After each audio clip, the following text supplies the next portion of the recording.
Arknights Endfield is completely confusing at the start of the game, but because of that I got 5 beginner tips for you. First, if you're at the Crota Exchange, you can go down here to exchange tokens basically. What this means, you can exchange operators who've already maxed out their potential in this game, is it called? If you want to call it constellations, wavebands, whatever games you played before, right?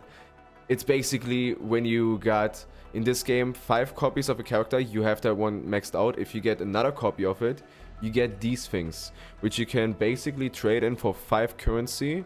You can use this currency to buy even limited pulls for the current banner. These expire after the banner basically ends, so you need to use them while the banner is still happening. The next one is relay towers with mines basically. I did it this way. I looked on the map where the mines are and then I placed the relay towers in that direction. I recently did it here in the new region that I just unlocked. You have the outpost down here, then you have a relay tower here. Basically I placed relay towers over the whole map to connect to the mines because you need those resources to get the maximum most output out of your basically factories, yeah. Next we have blueprints. Blueprints, in my opinion, are very important for the average consumer, me included, because the more you progress in the game with the factories, the more confusing it gets, the more different facilities you need, and it just gets confusing.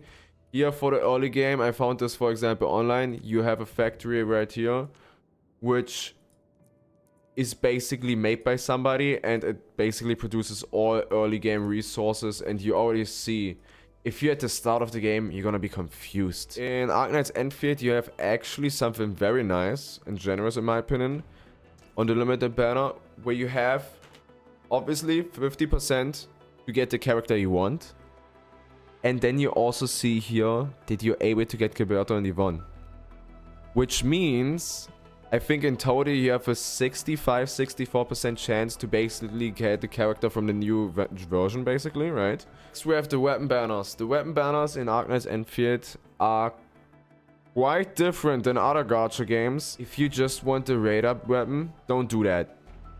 Don't do that, because you have a 25% chance. If you get a weapon, you have a 25% chance to get the weapon you want. I recommend what I did. Look through every single weapon on the weapon banner, because you have a 75% chance to get something completely else, right?